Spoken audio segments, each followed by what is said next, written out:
캐딜락 에스컬레이드 5세대 모델입니다. 4세대가 출시된 이후에 약 한 7년? 8년? 7년 만에 선보이는 모델인데요. 그만큼 기대가 크고 또 풀체인지에 해당하는 모델이니까 충분하게 만족도를 더해주고 있습니다.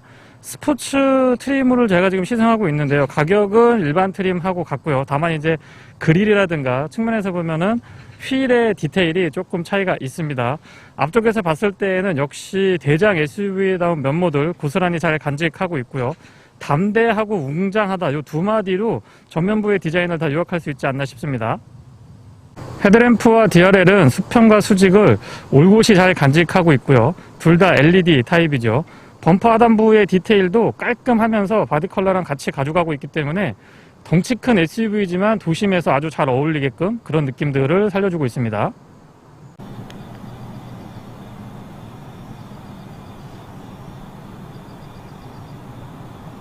야간의 세레모니도 상당히 적극적인 편이고요. 특히 발판 쪽에 LED 라이트가 길게 자리하고 있는데 덕분에 야간에 아주 밝은 시야를 확보해주고 있습니다.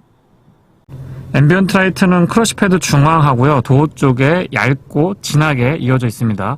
풋램프도 은근하게 잘 자리하고 있고요. 센터 터널 측면에도 은근한 램프가 이어지고 있습니다. 뒷좌석에도 앰비언트 라이트는 살짝 보이긴 하죠. DRL만 켰을 때는 생각보다 밝은 것 같지는 않습니다. LED 헤드램프는 광원의 폭과 직진성, 특히 광원의 폭이 상당히 넓은 편에 속하고요. 차량의 차고가 높기 때문에 높은 데서 이렇게 쫙 아래쪽으로 쏘아 비춰주는 그런 이 시야각이 상당히 좋은 편에 속합니다. 상하향의 이 변동 폭도 제법 있는 편에 속하고요.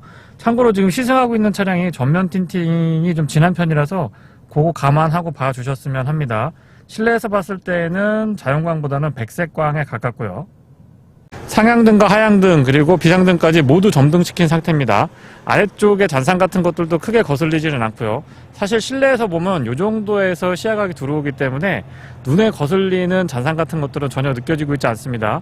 광원의 직진성보다는 폭이 정말 넓은 걸 보실 수가 있는데요. 테두리 부분까지 아주 시원하고 또렷하게 야간 시야 잘 확보해 주고 있습니다.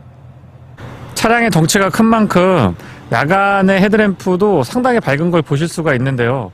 이쪽에서 보니까 확실히 직진성도 좋지만 광원의 폭이 어마어마하네요. 브레이크 등과 방향지시 등 모두 다 LED고요. 번호판 보조 등까지 LED로 꼼꼼하게 잘 챙겨줬습니다. 존재감은 확실하죠. 테일램프도 그렇고 방향지시 등도 존재감 확실한데 뒤쪽에서 봤을 때 조금 눈이 부실 수도 있을 것 같습니다. 굉장히 밝아요. 전면부 디자인이 워낙 웅장하고 담대하다 보니까 측면이 보이기 시작하면은 조금 비례감이 형성이 되는 것 같긴 합니다. 그래도 어쨌건 앞에서 보면은 무슨 트럭 같은 느낌이 듭니다. SUV나 이 승용에 가까운 느낌이보다는 상용차를 타고 있는 듯한 느낌, 상용차를 구경하고 있는 듯한 느낌, 그런 느낌들이 전달이 되고요.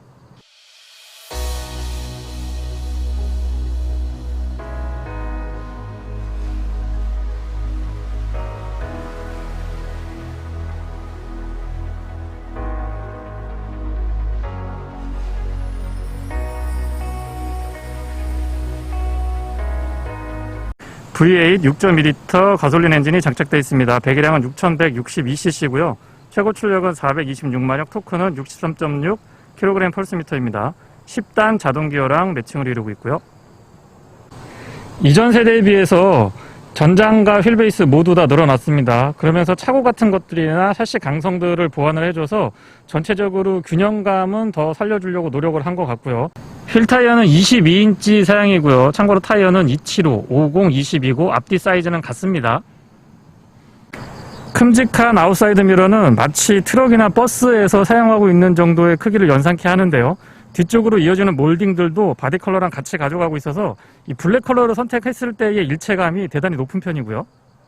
측면의 사이드 스커트는 멋보다는 기능성에 초점을 맞춰두고 있습니다. 그래서 이렇게 딱 접혀져 있다가 도어를 열면 풋레스트 역할을 제대로, 발판 역할을 제대로 해줄 수 있도록 그렇게 구성이 되어 있습니다.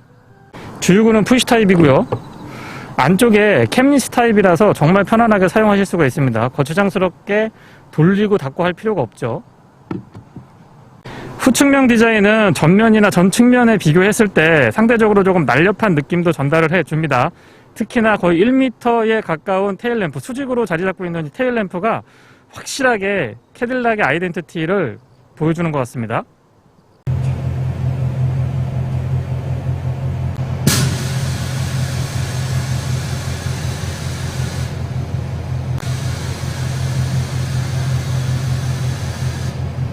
후면부 디자인은 마치 로봇의 얼굴을 보는 듯한 느낌을 전달을 해주고 있고요. 수직으로 길게 양쪽에 기둥처럼 자리 잡고 있는 테일램프 독특하고 가운데 캐딜락의 엠블럼이 상대적으로 더 크게 느껴지는 것 같습니다. 범퍼 하단부의 마무리도 바디 컬러라든가 바디의 굴곡 같은 것들을 꾸준하게 가져오고 있으면서 깔끔하게 마무리해주고 있고요. 아래쪽으로 이렇게 보시면 지금 화면에 잡힐지 모르겠는데 스페어 타이어가 이 안쪽으로 자리하고 있습니다. 머플러는 듀얼 타입이고 오픈돼 있고요. 보통 요즘에 페이크 머플러 많이 사용하고 있는데 진짜로 직관형으로 쭉 뽑아주고 있어서 6.2L, V8 6.2L의 배기를 시원시원하게 잘 담당해 줄 것 같습니다. 테일게이트는 전동인데요. 2단으로 작동을 할 수가 있습니다. 이 아래쪽에 보시면은 고무 버튼이 하나 마련이 되어 있는데 누르면 글라스 부분만 살짝 오픈을 할 수가 있습니다. 이렇게 열리고 여기에 큰 짐 같은 것들은 아니지만 작은 것들은 넣었다 뺐다 하시기에 편리하게 쓰실 수가 있고요. 워낙 테일게이트가 크다 보니까 이 위에 글라스 부분만 사용하셔도 편리하게 쓰실 수가 있습니다. 그리고 메인 테일게이트는 전동인데 이 캐딜락의 엠블럼을 살짝 눌러주시면 큼직한 문이 열리고요. 아무래도 크기가 있다 보니까 속도는 그렇게 빠르지 않습니다. 소음 정도는 심하지 않고요. 3열까지 사용을 했을 때 참고로 이 차량은 7인승, 앞에 2개에서 4인승, 뒤에 3인승에서 7인승 모델이고요. 3열 시트까지 사용을 했을 때의 공간 이 정도 확보가 돼 있고 여기에 플레이트 같은 것들 우레탄 재질하고 알루미늄 혼합이 돼 있고요. 소소한 부분이지만 이 아래쪽으로 이렇게 공간을 조금 더 사용할 수가 있습니다. 패널 같은 거 두툼하게 잘 처리해 줬고요. 뒤쪽에 버튼이 딱 이렇게 일목요연하게 준비가 되어 있는데 일단 3열부터 접어 보면은요. 누르고 있으면 다른 차들보다 접히는 속도가 좀 빠른 것 같습니다. 그리고 2열도 접을 수가 있고요. 참고로 2열은 이렇게 폴딩만 가능하고 피는 거는 수동으로 펴주셔야 됩니다. 대신에 3열은 접었다 폈다 하는 거 모두 다 전동 지원을 해주고 있고요. 공간은 너무 넉넉하죠. 위쪽에 헤드룸 공간도 여유가 있고 길이 자체도 상당히 길고요. 또 이 정도면은 비교적 평평하게 바닥이 딱 이렇게 플랫하게 갖춰지니까 차박이나 솔캠 같은 거 하시는 분들한테는 굉장히 효율적인 공간으로 잘 쓰실 수 있을 것 같습니다. 측면에 컵홀더라든가 이 수납 공간 꼼꼼하게 잘 마련을 해뒀고요. 자세히 보니까 USB-C 타입으로 단자를 양쪽에 운전석 뒤에 조수석 뒤쪽, 조수석 뒤쪽이고요. 운전석 뒤쪽도 이렇게 마련을 해뒀습니다. 3열 공간에 대한 센스가 최근에 많이 좋아지고 있죠. 2열하고 3열을 모두 접었을 때의 실내인데요. 가운데에 좀 빠지는 부분이 있기는 한데 기본적으로 평평하게 잘 연결이 됩니다. 스피커는 AKG 사운드 시스템은 별도로 제가 실내 리뷰할 때 다시 한번 말씀을 드릴 거고요. 어쨌든 큼직하게 스피커랑 우퍼 자리하고 있습니다. 공간 상당히 넓죠. 테일게이트 닫으실 때는 위쪽에서 버튼 눌러주시면 되고 여기 이렇게 손잡이 같은 것들도 있지 않았습니다. 눌러보면은 속도가 빠르지는 않은데 조용한 편입니다. 스마트키는 캐딜락의 독특한 모양새를 가져가고 있는데요. 버튼이 조금 많이 있죠. 락 언락 기본적으로 적용되어 있고 원격 시동 가능합니다. 테일게이트가 전동인데요. 테일게이트 전체를 열고 닫을 수도 있고 글라스 부분만 열고 닫을 수도 있습니다. 도어 핸들이 조금 독특하게 구성이 되어 있는데요. 바깥쪽에서는 움직이지 않고 안쪽에 버튼식으로, 지금 카메라에 좀 안 잡히는데 안쪽에서 버튼식으로 누를 수 있도록 준비되어 있습니다. 뒤쪽에는 스마트키를 인식할 수 있는 부분이 없고요. 앞쪽에만 음각 처리되어 있습니다. 소소한 부분이지만 여기에도 캐딜락의 그 문양이 고스란히 들어가 있네요. 도어를 열면 발판이 전동으로 작동을 하는데 마치 애프터마켓에서 장착을 한 그런 느낌이 나는데 어쨌든 순정으로 저렇게 나오는 거 좋습니다. 도어는 크기는 큰데 생각보다 그렇게 많이 두껍지는 않습니다. 물론 안쪽에 임팩트 바는 아주 든든하게 잘 처리가 되어 있고요. 실내의 느낌은 블랙 원톤으로 가져가고 있으면서 고급스러운 가죽, 거기에다가 우드 그레인 트림이 상당히 좀 차분하면서도 질감이 좋은 거를 눈으로 봤을 때도 느껴질 정도로 아주 좋은 재질의 소재들을 적극적으로 사용해주고 있습니다. 도어 쪽부터 살펴보면은요, 가죽이 사람이 직접 마무리를 했다고 하죠. 근데 이쪽하고 조금 다른데, 육안으로 봤을 때 이쪽은 천연 가죽으로 보이고 이쪽은 인조가 아닐까 싶은 생각이 드는데 정확하진 않습니다. 왜냐면 여기 이 두 가지의 가죽하고 이 부분이 조금 달라서 언급을 좀 드려봤고요. 지금 은색으로 쭉 띠가 둘러 있는데 이쪽이 야간에 앰비언트 라이트 적용이 됩니다.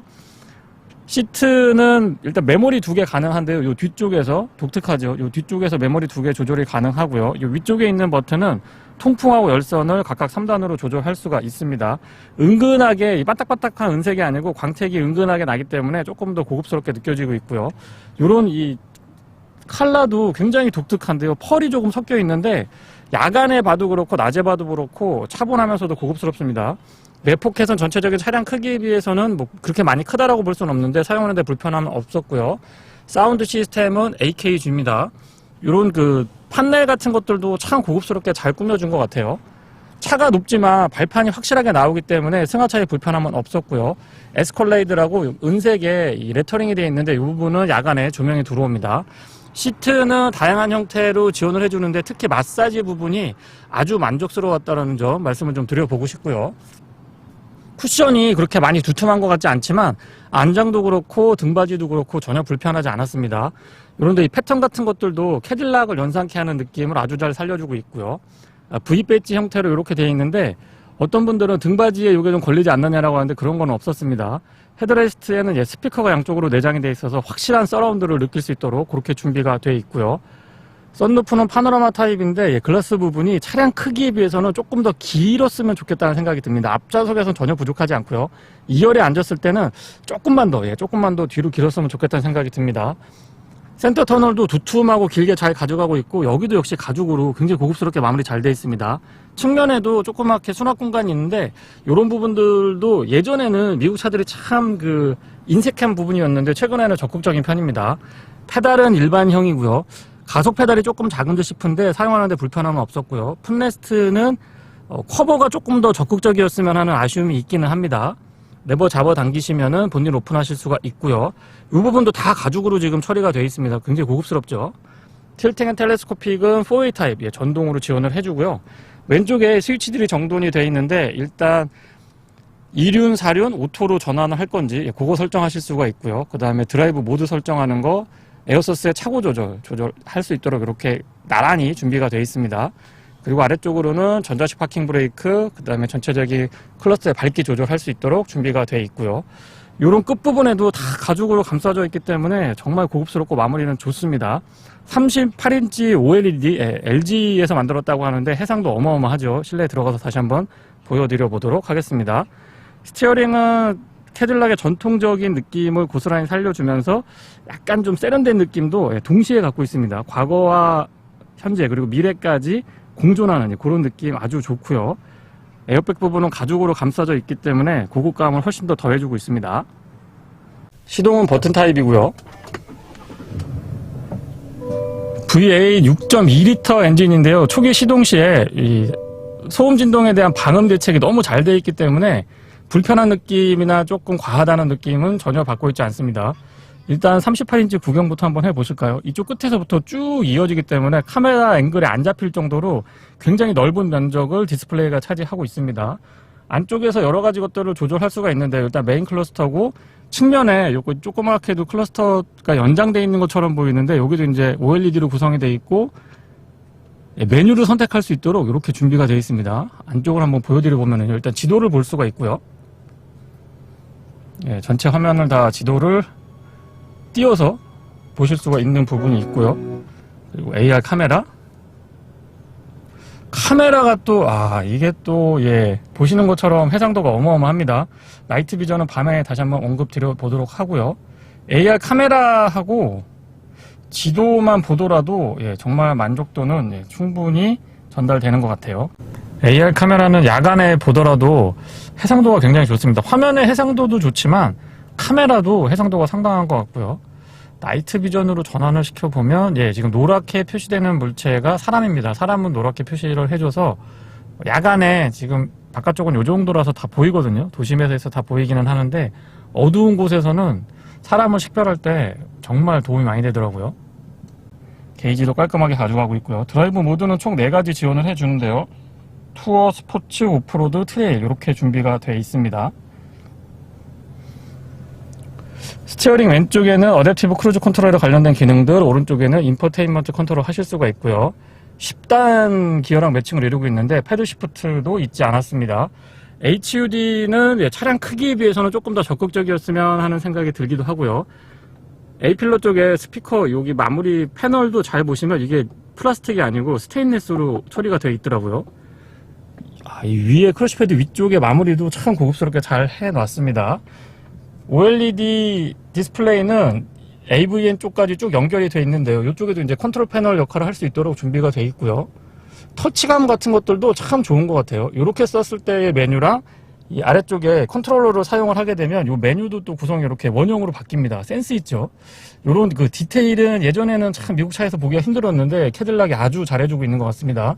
안드로이드 오토, 애플 카플레이 모두 다 무선으로 연동되는 점도 이 차의 장점이라고 생각을 하고요. 내비게이션은 인터페이스도 괜찮고요. 길도 잘 찾고 티팩 기능이나 이런 것도 좋습니다. 근데 안드로이드 오토나 애플 카플레이가 무선으로 지금 지원을 해주기 때문에 저는 이 내비게이션보다는 저한테 익숙한 내비게이션을 사용하게 되더라고요. 차량의 기능 정보들 같은 거 한눈에 다 보실 수가 있고 연비는 평균 8km, 최고는 14.9까지 제가 시승하는 동안엔 기록이 됐고요. 엔진 작동 시간, 배터리 전압, 냉각수 온도, 변속기 오일 온도까지 다양한 정보들을 한 곳에서 볼 수 있기 때문에 그 다음에 이 조작이 그렇게 어렵지 않다라는 점도 장점이죠. 뒷좌석 공조도 이쪽에서 조절을 하실 수가 있고요. 후방 카메라는 해상도가 좋은 편이고요. 양쪽에서 가이드라인도 적극적으로 대응을 해주니까 사실 이 차 덩치가 크기 때문에 주차 부담이 좀 되거든요. 근데 이런 부분에서 보조적으로 또 대응을 해주니까 그 부담을 덜 수가 있었습니다. 일반 타입, 와이드 타입, 오버헤드, 측면 원하는 부분을 선별적으로 볼 수 있는 점도 분명한 장점이라고 생각을 하고요.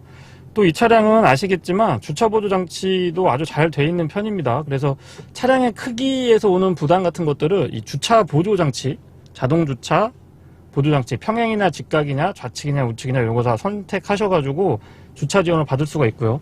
출차도 가능합니다. 그러니까 파크인, 파크아웃을 2개 다 해주기 때문에 운전자가 주차에서 느낄 수 있는 부담을 적극적으로 캐딜락이 대응을 해주고 있다는 점도 언급을 좀 드려보고 싶습니다. 에어벤트도 큼직하게 하나, 둘, 세 개 이렇게 자리 잡고 있고 좀 독특합니다. 캐딜락이 가만 보면은 이 공조장치 같은 것들이나 실내 스위치들을 작게 그리고 일렬로 이렇게 쭉 수직보다는 수평을 조금 더 잘 활용하는 브랜드 중에 하나죠. 오토모드 민감도 좋은 편에 속하고요. 이렇게 모니터링이 가능하기 때문에 조금 더 직관적이라는 점도 장점입니다. 기어노브 앞쪽에는 오토홀드, 오토스탑 앤고, 그 다음에 레인 센터링 하는 기능 온오프 하실 수가 있고요. 기어노브는 뭐 조금 크게 가져가도 나쁘지 않았을 것 같은데 그립감 나쁘지 않고 전체적으로 조작했을 때의 느낌도 좋았습니다. 이 직전 세대의 이 캐딜락 계열 차들 기어노브는 사용하기가 좀 불편함이 있었거든요, 개인적으로. 이 위쪽에 인디케이터 같은 것들도 작동 잘 해주고 있고요. 근데 지금 나온 캐딜락의 이 기어노브 같은 것, 기어노브들을 만져보면은 참 마무리도 좋고 예전에 좀 어색했던 느낌들도 잘 개선한 것 같습니다. 뒤쪽에 컨트롤러는 BMW에서 출발을 해서 다양한 브랜드들이 요 비슷한 형태를 띠고 있는데 캐딜락도 캐딜락만의 어떤 아이덴티티를 가져가고 있으면서 사용하기 편리하게 구성되어 있습니다. 뒤쪽이 메인 컨트롤이고요. 앞쪽이 볼륨이나 온오프 하실 수 있도록 준비가 되어 있습니다. 비상등 스위치가 요 뒤쪽에 있네요. 컵홀더는 2개 준비가 되어 있고 커버링이 가능합니다. 굉장히 크죠. 앞쪽에 수납 공간 별도로 있고 USB A 타입, C 타입 단자 2개 갖춰두고 있습니다. 지금 제가 스마트폰 충전 중에 있는데 이쪽이 이제 스마트폰 무선 충전 지원을 해주는 부분이고요. 센터 터널 이 덮개가 굉장히 큰데요. 이 안쪽에 수납 공간이 아니고 냉장하고 냉동, 지금 소리가 살짝 끼어 있는데 냉동 제대로 됩니다. 그래서 정말 시원하게 음료 보관하실 수가 있어요. 이쪽에 수납 공간이 없어서 좀 부족하지 않느냐라고 말씀하실 수도 있는데 이 부분이라든가 이 측면, 센터 터널 측면을 활용하시면 수납 공간이 이렇게 부족하다는 느낌은 못 받았습니다. A필러 쪽이나 천정으로 올라가는 이 부분도 모두 다 스웨이드로 고급스럽게 처리 잘 해놨고요. 조수석 수납 공간 잡아 당겨보면 폭이 조금 더 이 길이가 좀 길었으면 좋겠어요. 높이는 괜찮은데 차가 크니까 조금 더 길게 가져갔으면 좋았겠다라는 생각이 들긴 합니다. 안쪽에 카펫 같은 걸로 깔끔하게 마무리 잘 해줬고요. 선바이저 내려보면 조명이 양쪽으로 LED인데요. 은근하게 들어와서 이 조명 안에서 보면 굉장히 선남선녀로 보일 수 있도록 준비해 놨습니다. 이런 것도 다 스웨이드로 마무리 잘 해줬네요. 맵등은 지금 다, 실내등은 참고로 모두 다 LED고요. 이게 이 테일게이트 오픈 각도로 조절할 수 있는 부분인데, 예전에는 아마 도어 쪽, 그 매포켓 쪽 안쪽에 자리 잡아서 조금 불편하기도 하고 스위치를 찾아야 되고 막 그랬었는데, 차라리 이게 나은 것 같아요. 눈에 잘 보일 수 있도록 준비가 되어 있고요. 썬루프는 이너 커튼만 조절할 수가 있고, 슬라이딩이나 틸팅 각각 조절이 됩니다. 차가 크기 때문에 지금 이게 짧은 길이가 아닌데요. 조금 더 길었으면 하는 생각이 들 정도로 공간에 여유가 있죠. 뒤로 쭉 가면 2열에서 앉으면은 2열하고 3열에 앉았을 때 조금 아쉽다라는 점은 다시 한번 좀 말씀을 드려보고요. 1열하고 2열에 앉았을 때는 뭐 요 정도면 괜찮은데 2열을 조금 뒤로 밀거나 3열에 앉으면은 차량 길이가 워낙 기니까 조금 더 여유를 가져갈 수 있었으면 어땠을까 싶습니다. 그리고 특이한 점이 캐딜락 차량들 보면 여기에 디지털 미러라고 해서 카메라에서 보여주는 기능들을 사용을 하는데, 지금 이 차량에는 그 기능은 없고요. 대신에 이 테두리 부분이 플라스틱으로 처리가 되어 있는데 생각보다 두껍지 않아서 뒤쪽의 시야는 답답한 편은 아니었습니다. 뒷좌석이고요. 윈도우는 올 오토 타입이고요. 끝까지 내려가서 깔끔하고 개방감 좋습니다. 다시 보더라도 이 실내 내장의 고급스러움이나 마무리는 인정해주고 또 칭찬을 아끼지 않고 싶습니다. 스위치 깔끔하게 준비가 되어 있고요. 기본적인 디자인은 앞쪽하고 같고요. 매포켓은 오히려 앞쪽보다 뒤쪽이 조금 더 여유있게 준비가 되지 않나 싶습니다. 타고 내릴 때 발판이 참 편안하게 이 높이라든가 넓이, 다 위치가 좋아서 타고 내릴 때 불편함은 없었습니다. 뒤쪽에도 알루미늄으로 처리가 되어 있는데요. 이쪽도 야간에 에스컬레이드 레터링에는 조명이 들어온다는 거 언급을 좀 드려보고 싶고요. 2열 시트가 좌우 독립형입니다. 선택을 하실 수가 있는데 지금 시승하고 있는 차량은 7인승이기 때문에 독립형으로 준비가 되어 있고요. 웬만한 세단의 뒷좌석보다는 조금 더 편안하게 가져가실 수가 있습니다. ISO 픽스도 가능하고, 이 패턴은 다시 보더라도 정말 고급스럽네요. 누가 보더라도 딱 보면 이거 캐딜락 아닌가 라는 느낌이 들 정도로 이런 거는 참 잘 되어 있습니다. 헤드레스트는 기본적으로 위치가 나쁜 거는 아닌데요. 이 친구가 이렇게밖에 조정이 안 돼요. 완전히 접히거나 그냥 딱 피거나, 여기서 좀 각도 조절이나 높낮이 같은 것들이 조절이 됐으면 좋겠는데 요것만 조절이 돼서, 요거는 제가 높낮이 조절이 안 되네요. 높낮이 조절도 안 되고 요것만 되기 때문에 요거는 아쉬운 점으로 말씀을 좀 드려보겠습니다. 암레스트도 각각 갖춰주고 있는데 요게 이제 중간에 딸깍 하면서 이렇게 각도 조절을 해서 멈출 수 있었으면은 조금 더 좋지 않을까 싶은 생각이 듭니다. 에어벤트는 위쪽에 3열 쪽하고 2열 쪽에 여기 보시면 에어벤트 자리하고 있고요. 가운데나 기둥 쪽에는 없습니다. 바닥은 평평하게 구성이 되어 있어서 발 공간, 무릎 공간 모두 좋고요. 앞좌석 시트 안장하고 아래쪽 부분이 조금 더 높이가 떨어지면은 발을 좀 더 깊숙하게 넣을 수 있어서 좋지 않았을까 싶은 생각이 듭니다. 타고 내릴 때도 크게 부담은 없고요. 손잡이가 달려 있어서 특히 여성분들이나 어린 아이들이 타고 내릴 때 도움을 받을 수가 있습니다. 공조장치 온도 조절하고 바람의 세기 포지션 같은 거 조절하실 수가 있는데 3존까지 가능합니다. 운전석, 조수석, 그 다음에 뒤쪽을 한 번에 같이 컨트롤 할 수 있도록 그렇게 준비가 되어 있고요. 통풍 시트는 없고 열선만 3단으로 조정이 됩니다. 굉장히 묵직하게 나오는데 컵홀더가 준비가 되어 있고 잡소리 같은 것들도 안 났어요. 이 텐션이 굉장히 좋아서 잡소리 같은 건 없었고요. 아래쪽으로 보시면 USB C타입으로 단다 2개, 그리고 HDMI 케이블 좌우측에 연결할 수 있도록 각각 2개 마련해 놨습니다. 여기는 230V 인버터네요. 이것도 꼼꼼하게 커버링 되어 있고요. 뒤쪽에도 보시면 화면이 꽤나 큼직하고요. 터치감 같은 것들도 좋고 내비게이션 작동하실 수도 있고요. 물론 이제 각도 조절도 가능합니다. 앞쪽하고 연동이 돼서 이렇게 사용할 수 있다는 점은 분명한 장점이고요. 생각보다 이 USB 비디오를 보거나 HDMI로 연결해서 보시거나 아니면 미러링 해가지고 보셨을 때 화질이 나쁘지 않았다라는 점은 분명한 장점으로 언급을 좀 드려보겠습니다. 뒤쪽에서도 설정할 수 있는 것들이 꽤나 많기 때문에 장거리 여행 같은 거 하실 때는 불편함 없이 지루함 없이 이동을 하실 수가 있을 것 같아요. 3열로 탑승할 때는요, 2열 폴딩된 상태에서 이렇게 레버를 잡아당기면 접어지고요. 앞쪽으로 이렇게 접어지고 나면 이 공간이 상당히 넓습니다. 그래서 발판 밟고 성인 남성들도 올라갔다 내려갔다 하실 때, 승하차 하실 때 전혀 답답하거나 불편하진 않고요. 3열 시트도 성인 3명 앉아도 넉넉한 공간은 확보가 됩니다. 다만 이 발 공간이 밑으로 조금 더 꺼졌으면은 훨씬 더 편하지 않았을까 싶고요. 신장 한 175 정도까지는 불편함을 느끼기는 어려울 것 같습니다. 180 이상 되시면 물론 불편하시겠지만요. 헤드레스트나 헤드룸 공간도 여유를 제법 확보를 해주고 있고요. ISO 픽스는 3열에는 없습니다. 3열에는 없다는 거 다시 한번 확인 드리고요. 측면의 공간 같은 것들도 꽤 짜임새 있게 잘 갖춰주고 있습니다. USB C 타입으로 충전 단자 있지 않았고요. 조명이 전부 다 LED고 위쪽에 보시면 여기 송풍구도 이렇게 천장에 달려 있거든요. 그래서 이런 부분들은 3열 공간도 좀 쾌적하게 여행을 하실 수가 있고요.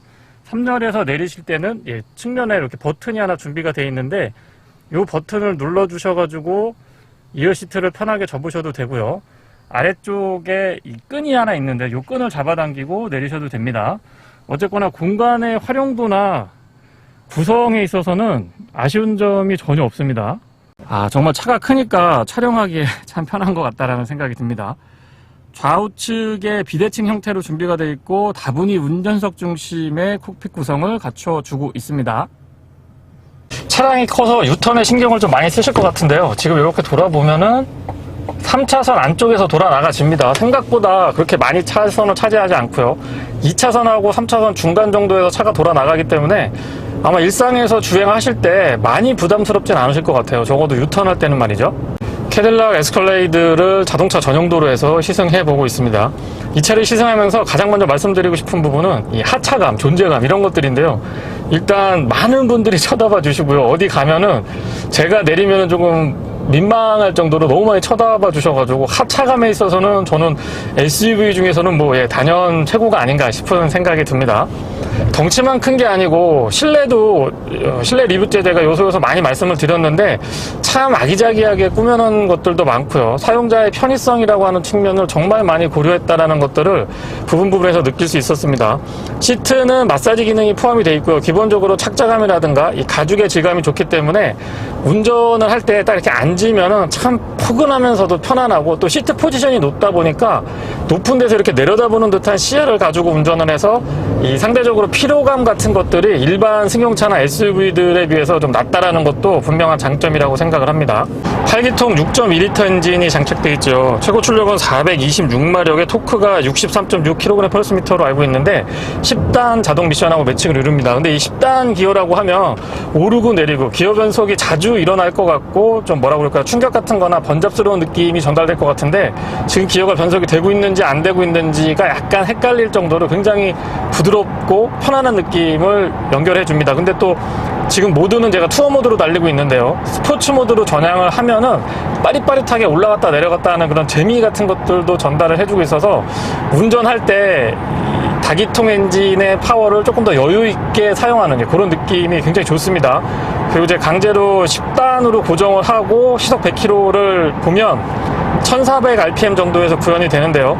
연비가 좋은 친구는 아닙니다. 연비가 좋은 친구는 아니지만은 낮은 rpm에서 기준 속도를 뽑아낼 수 있기 때문에 실내에서 느끼는 어떤 편안함이나 안락함 같은 것들은 꾸준하게 유지가 된다는 것도 분명한 이 차량의 장점이라고 생각을 합니다.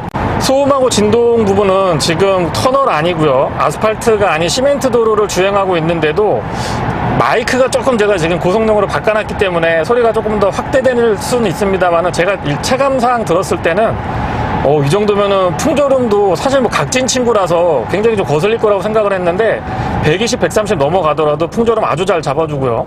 바닥은 뭔가 좀 굉장히 두툼하게 많이 들어가 있다는 느낌이 듭니다. 그래서 아래쪽에서 울리는 텅텅거리는 울림 같은 것들도 정말 제어를 잘해주고 있고요. 노면에서 들리는 타이어 마찰음 같은 것들도 거의 거슬리지 않을 정도로 소음 진동에 대해서는 역시 높은 점수 주고 싶고요.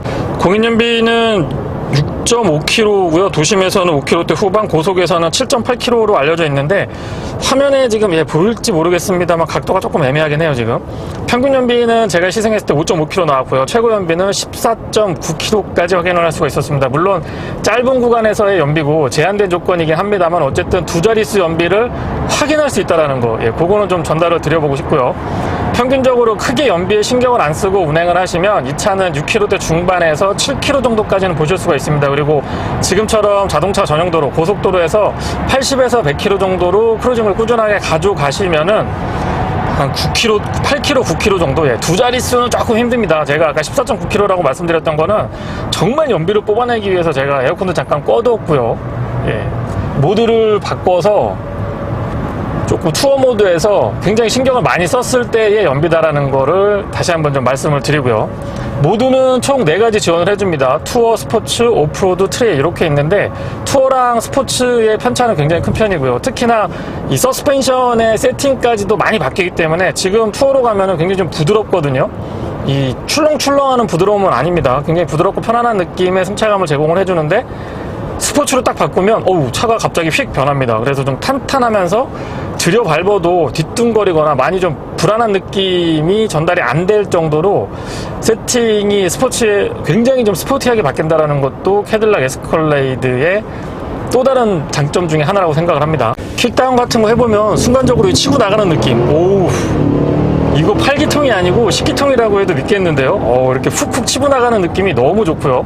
좀 전에 톨게이트를 통과를 했는데 톨게이트 통과하실 때 이 표 뽑는 데 들어가면은 맨 3단으로 있거든요. 그럼 맨 밑에 1단에서 나오는 게 아니고 이 차는 2단 트럭이나 아니면은 이 승합차들 가는 거기에서 표가 나옵니다. 물론 그 비용을 지불할 때 눈높이가 아래쪽에 있지 않고 많이 올라와 있기 때문에 톨게이트에서 이 비용 수납하시는 수납원 분들하고도 거의 어깨를 나란히 맞춰서 이렇게 할 수 있기 때문에 그런 것도 조금 저는 이색적으로 다가왔고요. 맨날 세단만 타다가 SUV 타고 또 SUV도 이렇게 풀사이즈 SUV를 타보니까 그런 면에서는 좀 차별화가 되는 것 같습니다.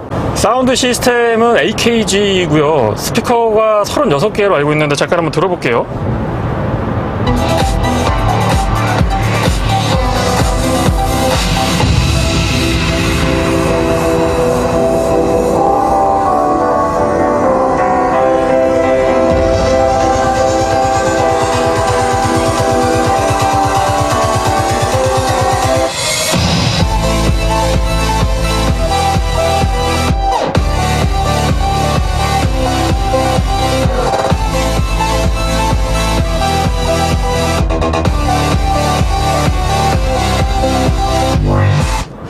일단 안 들리던 소리가 들리는 건 당연하고요.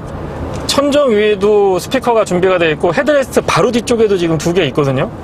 그래서 뭐라 그럴까요? 좀 전체적으로 진짜 360도 소리가 나를 감싸주고 있는 듯한 느낌? 굉장히 깊이가 있다라는 느낌이 들고, 이 전에 없던 소리가 들리는데 그거는 전체적으로 울림통이라든가 아니면 위쪽에서 막 바로 이 귓가에서 귀 바로 뒤에서 들리는 듯한 속삭이는 듯한 이런 이 사운드 때문에 더 운전자한테 해상도가 높은 음악으로 다가설 수 있는 것 같습니다. 제가 이 막비라서 이 정도밖에 말씀을 못 드리는 게 정말 죄송할 정도로 시승은 못 해보시더라도 이 청음만큼은 꼭 한번 해보시기 바랍니다. 대박인데요. 어댑티브 크루즈 컨트롤은 완전히 정차했다가 재출발하는 것까지 지원을 해주고 있고요. 정체가 심할 때 가다 서다를 반복하더라도 감속도 비교적 매끈한 편이고 가속도 부드럽습니다. GM 캐딜락 계열 친구들의 이 어댑티브 크루즈 컨트롤이 조금 세팅이 약간 거친 듯한 느낌이 있었는데 캐딜락 에스컬레이드에서는 그런 느낌은 지금 전혀 느껴지지 않았습니다. 그동안 좀 개선이 됐던 것 같아요. 독일 3사의 풀사이즈 SUV랑 에스컬레이드랑 비교를 해보면 그냥 선입견으로 바라봤을 때 미국에서 만들었고 뭐 이 큰 덩치를 보나 이런 거 보면 이 차가 승차감이 조금 더 소프트하고 약간 출렁임도 심할 걸로 생각을 많이 하시는데 그렇지 않습니다. 독일 3사랑 비교를 해보면 이 친구가 오히려 좀 탄탄하고 잔진동 같은 거 대응을 할 때 보면은 조금 탄탄하다라는 느낌을 받을 정도로 투어 모드 세팅, 일반 모드 세팅에서 그렇단 말씀이고요. 스포츠 모드 세팅을 해보면은 뭐 여러 가지 차들이 대부분 다 이 탄탄하게 가져가고 있기 때문에 그런 거는 비교하기는 조금 의미가 없을 것 같고, 기본 세팅으로 독일산 풀사이즈 SUV들하고 비교를 했을 때 이 친구가 더 승차감이 부드럽지 않다라는 거, 그거는 조금 의외였던 것 같습니다. 그리고 덩치에 비해서 코너링 같은 거 이렇게 돌아 나가 보면은 훨씬 더 스포티하고 다이나믹한 느낌들을 받을 수 있다는 것도 좀 전달을 드려보고 싶고요. 앰비언트 라이트 같은 거는 제가 실내 리뷰 때도 살짝 보여드리긴 했습니다만 이렇게 보시면 굉장히 좀 적극적인 편입니다. 그리고 도어 쪽뿐만 아니고 크로스핏에서 중앙에 얇고 길게 이렇게 쭉 뻗어나가는 이런 느낌들이 입체감도 살려주고 신형을 타고 있다는 느낌을 제대로 전달해주죠.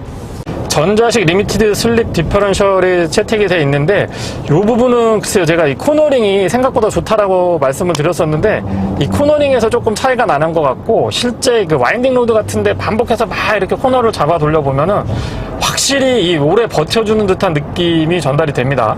그래서 그런 부분들도 무조건 크고 미국에서 만든 SUV다라고 해가지고 좀 그런 부분까지 포기해야 되느냐, 그게 아니다라는 것도 말씀을 드리고요.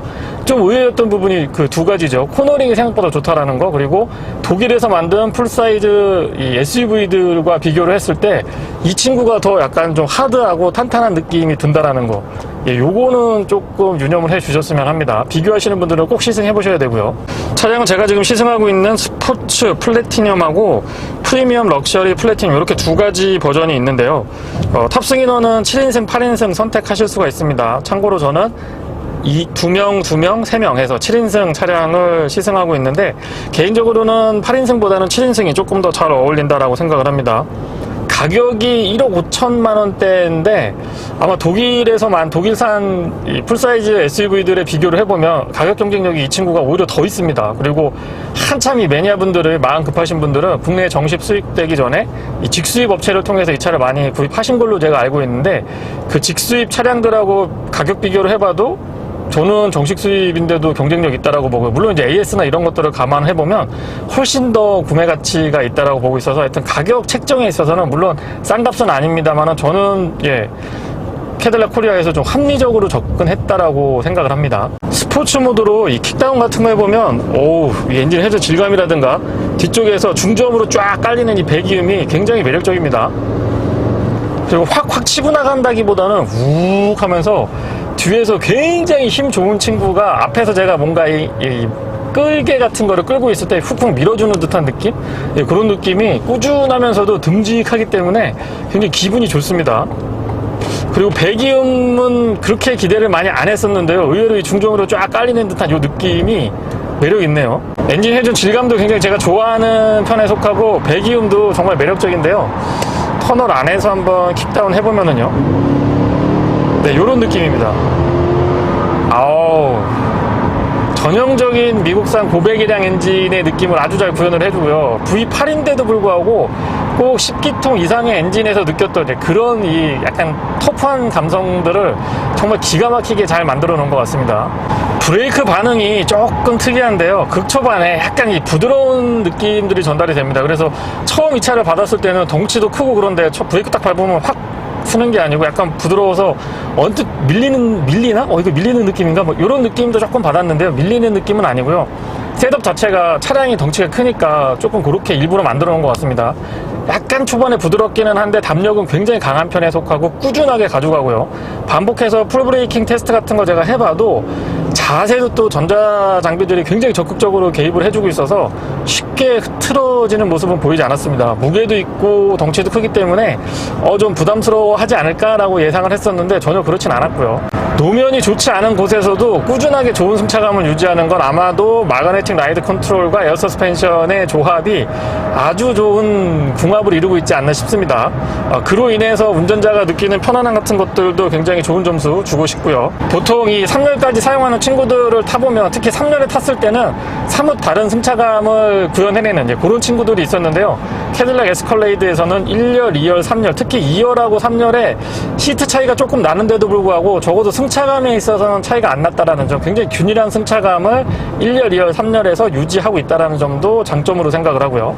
그리고 급하게 차선 변경 같은 거 해봐도 자세가 아주 잘 유지가 됩니다. 완전히 이 롤링 같은 거 없이 휙휙 수평으로 이동한다까지는 아닙니다만은 덩치나 차량의 무게를 감안을 했을 때 오히려 일반 세단보다도 더 안정감 있게 급차선 변경을 하는 그런 경우도 발생을 하거든요. 이런 부분들은 오랜 기간 크고 무거운 SUV를 만든 노하우가 쌓인 브랜드에서만이 구현할 수 있는 그런 기술력인 것 같습니다. 그 부분도 마음에 들고요. 차가 또 장점만 있는 건 아니잖아요. 물론 이제 서두에서도 계속 언급을 드리긴 했습니다만 저는 연비는 조금만 공인연비가 7km대만 됐으면 정말 좋겠습니다. 뭐 고속도로 연비 두 자리를 넘겨주세요. 이거는 제가 봤을 때 조금 오버인 것 같고요.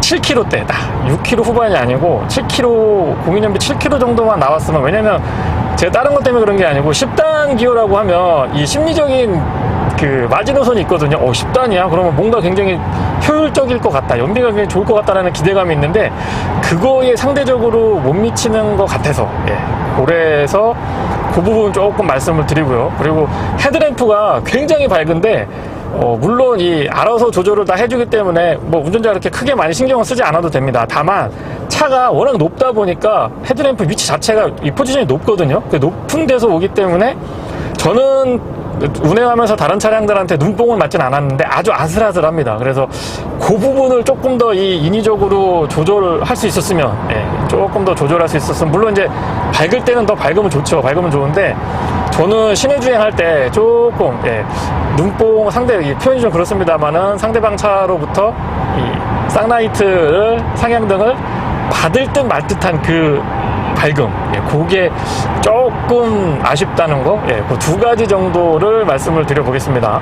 핸들은 보타 같은 것도 많지 않고 너무 무겁지가 않습니다. 이 차가 밖에서 봤을 때는 굉장히 좀 남성적인 이미지가 강해서 여성 운전자분들이 운전하기 좀 힘들지 않을까라고 생각하실 수도 있는데 요소요소에 참 부드럽고 편안한 느낌을 많이 담아놨고요.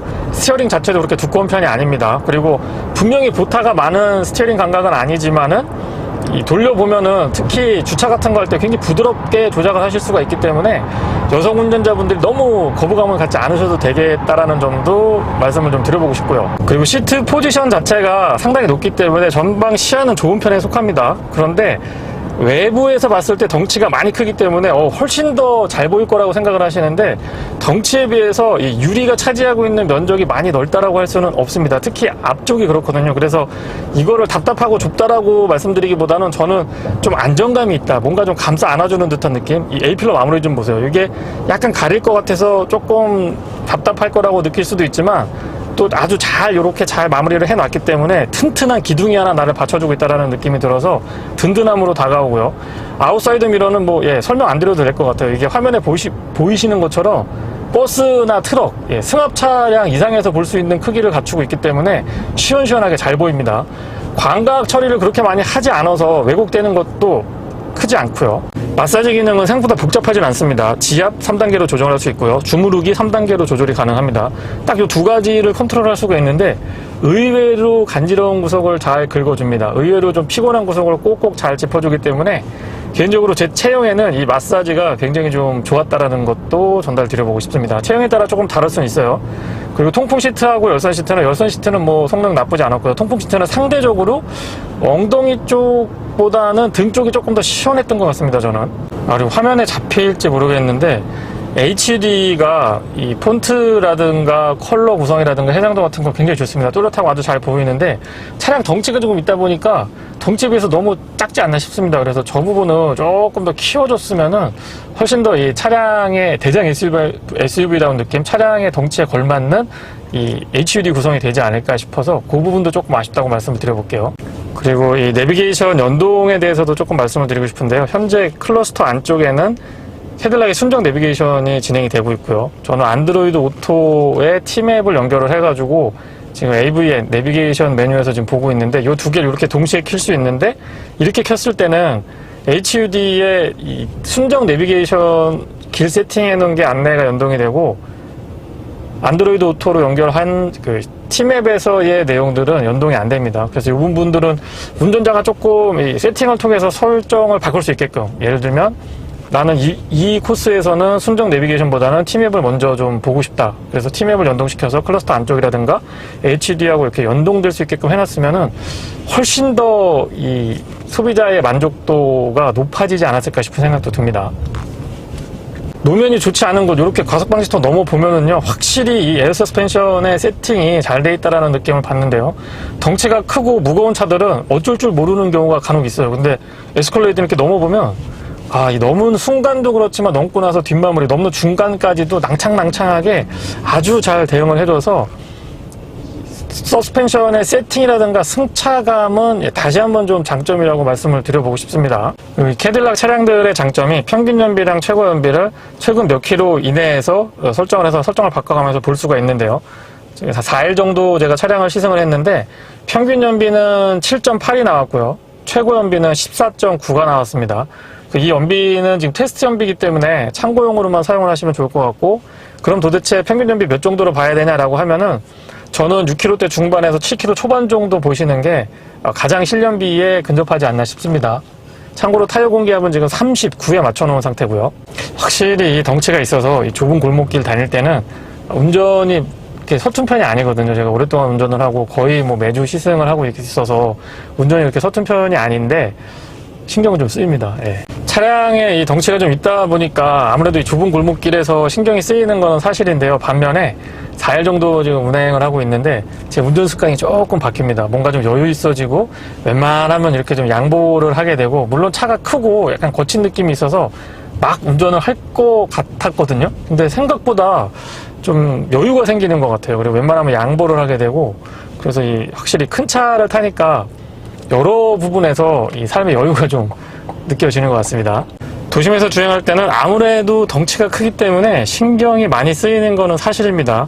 길이도 길고 폭도 넓고 이 높이도 상당히 있는 편에 속하기 때문에 좁은 골목길 다니실 때나 특히 오래된 건물 지하주차장 들어갈 때 저는 가장 신경이 많이 쓰였던 것 같습니다.